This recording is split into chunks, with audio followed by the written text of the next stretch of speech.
seen exactly. I teach English and theater. I was appointed here in 1972 in the English department, and in the early 90s I was cross-appointed in the theater department.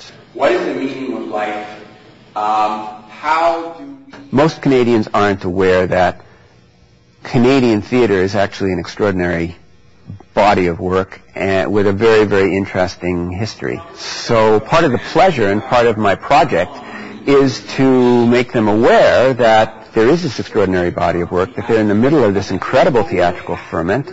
Drama has always been the sort of ugly stepsister of the genres in literary studies, which is one of the reasons that I, an American, ended up being the Canadian drama person in the UBC English department, because nobody who was doing Canadian literature was very, very interested in the drama. But I was actually performing in Canadian plays as an actor. Excuse me. This fork is dirty, this plate looks spotty, and there's something floating around in this water. I've been in quite a few big feature films. In Look Who's Talking, I was one of Kirstie Alley's bad dates.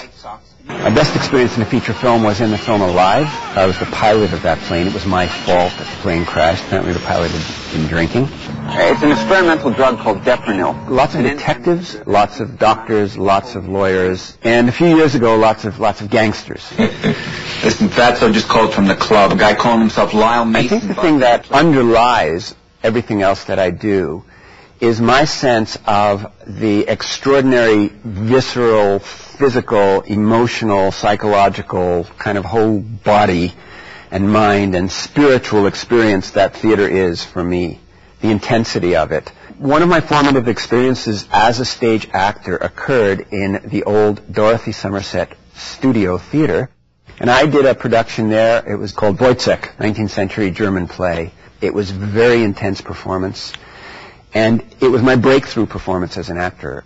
I will always associate the most satisfying and most intense experience of my life as an actor with Dorothy Somerset, after whom that studio theater was named because of her extraordinary contributions to this place.